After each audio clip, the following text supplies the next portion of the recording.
Hello viewers, many of you have been asking how does Forza Motorsport feel on a wheel? So today we're going to ditch the controller and give this a try. The wheel in question is the FANATEC DD1 for PlayStation, but with an Xbox rim, the McLaren GT3. All of the equipment I use is linked down below, but let's jump in. So we're going to kick this off at the Grand Oak race. I want to jump into practice and just really do as many laps as I can and just build familiarity with the wheel, because it isn't what I normally use on Forza. And here are the assists I'm going to be using. So traction control and ABS are going to be off. I'm going to have steering set to normal for the time being, and then with manual shifting as well. Now there is a settings tab here for wheel, and of course this is just for mapping the buttons. But then you also have these advanced wheel settings, which I think are going to have to be changed to really maximize the feeling of the wheel. Now many of you are asking about the viewpoints available in the game. There's hood view, bumper, chase cam near, chase cam far, and then there's two cockpit views, which are going to be the ones I'm going to be focusing on for this video.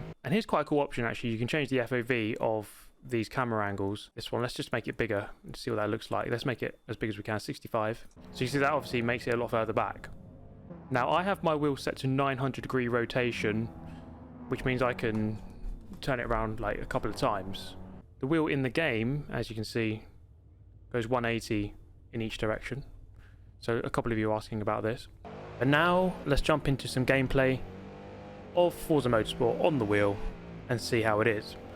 Now the first thing I wanted to do here is to churn out some laps and see if I could get any sort of consistency and or speed.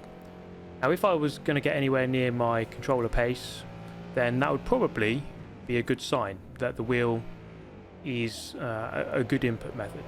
Now initially, on my opening lap here, you can see that it wasn't the best lap of all time.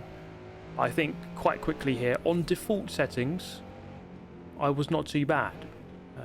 Again, not absolute perfection, but not too bad. I think the force feedback overall, from what I'm feeling here, is good. I wouldn't say great, excellent. I wouldn't say bad. It's fairly muted, but that is in comparison to, let's say, iRacing, or you could say Gran Turismo 7 I think has good fidelity, but I'm not thinking that this has the same sort of level. So a little bit further round, I had this little incident through the exit of turn 1 up on the curb into turn 2, and just a bit overzealous on the power, and I wasn't really able to feel that oversteer moment to correct it in time. But a little bit later on, completing some laps here, getting some good consistency, a 103.9 on that lap. The following lap, a 104.0, so very good consistency. And the next lap, running a little bit wide here on the penultimate turn and having a bit of a clumsy moment. So that was the main thing I was noticing I was having issues with, which is just when you get a bit of oversteer, you really can't afford to have the power on, as I'm just leaving a bit of power, a bit too much power on, and you know, in a heavy rear-wheel drive car like the Mustang, that's not going to be good for you. Into the race, off the back of some fairly consistent laps there in practice, with some decent pace into the 103s, which is not too far away from what I was doing on the controller. So that was actually quite encouraging, I would say. The fact that the pace and consistency was decent. Yes, there were some mistakes, but I think that's to be expected, given that this really is the first time I've been playing this game on a wheel. So I think that was not too bad at all. So of course in a race you need a bit more control and fidelity on this opening lap, given that you have to navigate a lot of cars and the AI are quite wild, as you can probably gather. For reference, I am playing here on 6 AI out of 8. So this is the same difficulty I played on with the controller in my previous video. Getting stuck on that Mustang on the right hand side there, I wonder what was going on. And here I thought, you know what, let's ram this guy off, turn into a shameful rammer, punt him off into oblivion. And I couldn't really feel much feedback when I smashed into the side of that guy there. And the thing I'm thinking here really is that on default settings, this game isn't going to feel amazing. It's a game that you're going to have to really work on within the settings menus. Anyway, a little bit further round, this is onto the final lap, up the inside of 2 guys into turn 1. And we had this contact here And again, a big oversteer moment, I couldn't quite recover it in time. And, you know, the weight of the car shifting from side to side. And perhaps that is something I'm going to have to get used to quite quickly. As I get punted in the rear end, but I was parked on the racing line, to be fair. So there we go, finishing that race in 20th. Now, as a comparison, this was one of my better laps on a controller, which was a mid 103, and that really is about the same as I was doing on the wheel. So as a pace comparison to the controller, I think the wheel really doesn't seem to be too far away. Of course, we'll have to do a bit more testing on this to really know which one is better, but for the time being, it seems like they're fairly close. The performance in that first race was not too bad. I was able to go pretty quickly, quite consistently. The force feedback, I would say, isn't the most detailed. It doesn't feel... I'm not necessarily feeling everything on the curbs and on the track. I mean, going down the straight here, for example, it actually feels quite stable in a straight line. There's no like real dead zone, so I feel actually quite comfortable driving on the straight. I know that sounds weird, but some games it is actually quite hard to drive in a straight line, or even you know, when you're slightly turning. But let's talk about the curbs. On Grand Oak, they felt quite muted to me. They felt okay. Mugello has quite flat curbs. Now I can definitely feel that through the wheel. But I do think a lot of the feedback I'm getting is through my headphones. As in, I'm hearing it because they're making a sound, but I'm not necessarily feeling it so much. So let's run over those big yellow bits. So I mean, it feels fairly muted. But as I was saying earlier, I really think this game requires you to change the settings for the best experience. Now if you jump into the advanced wheel settings again, now there's quite a lot of settings here, and there's probably not enough time to really go through everyone in absolute detail. But I do think that these are really the secret to making the wheel feel, and the game feel, much more realistic. So at the moment I'm getting a very heavy feeling in the car, so we're going to lower this wheel damping scale, put that way down. And immediately that makes the car feel a lot nicer. It definitely felt way too heavy before. I could still get those big oversteer moments which are hard to control, but immediately after changing one setting, it does feel definitely a lot different. So I think this is going to be one of those cases with this game where we are slowly going to have to work out what the best settings are, and I'm sure many users will post their best settings or their settings on online forums and on other YouTube videos.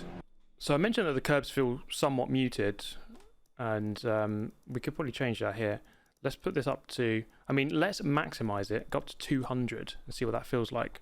Because Mugello has quite a lot of curbs that you do want to actually run, especially for this first sector. And yeah, that does come through a lot stronger now.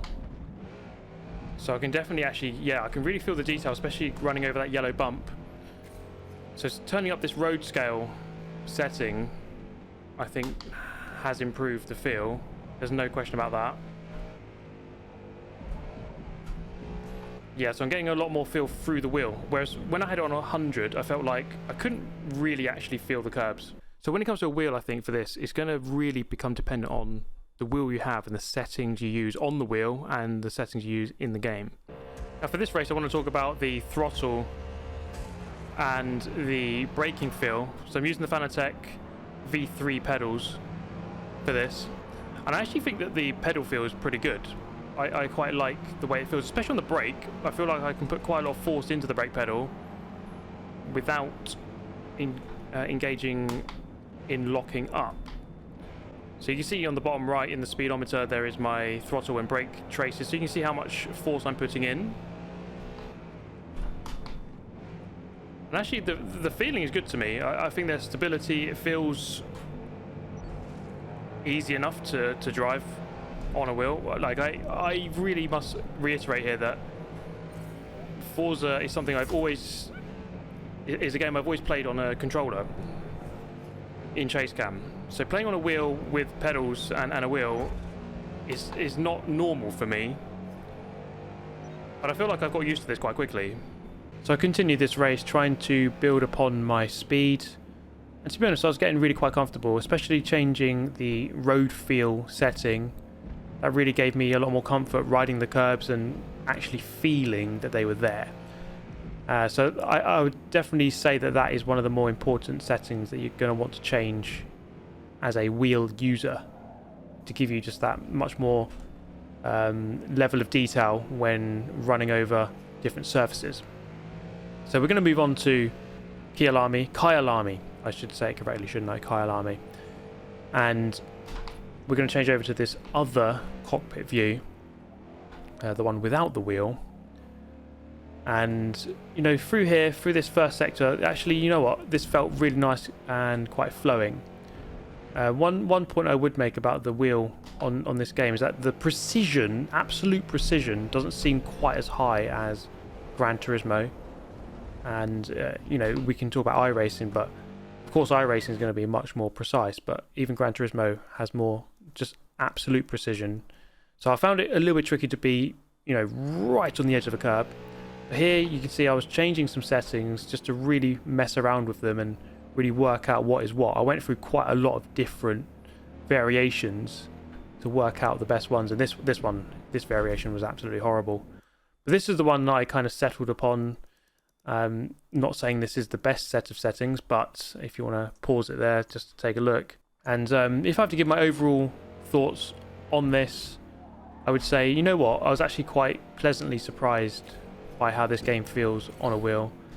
This is some gameplay around Grand Oak in the Subaru with sim steering, which just makes the game feel a little bit sharper in terms of the response. And I think I quite liked it over normal steering, and I felt like the oversteer correction was a bit easier on this mode. But yes, Forza Motorsport on a wheel, I think it's genuinely very playable. I did actually quite like it. People have asked, why do I play on a controller on this game? I always felt that was the best way to play it, but I think that after having given it a go here, I feel like this is really a genuine option. I feel like you don't necessarily have to have a high-end wheel like the one I've got. So don't feel afraid, you know, if you've got, let's say, an entry-level Logitech or something like that, that you're going to have not a good enough wheel. That's not going to be the case. I think this is going to be quite friendly towards lots of different wheels. So yeah, overall, pleasantly surprised. I think it works pretty well. Is it groundbreaking or like absolutely detailed or on a level of iRacing? No. But is it friendly, approachable, and if you change a couple of settings, pretty fun and decent to play? Yes. Those are my thoughts. Thank you so much for watching. Hope you enjoyed. Goodbye.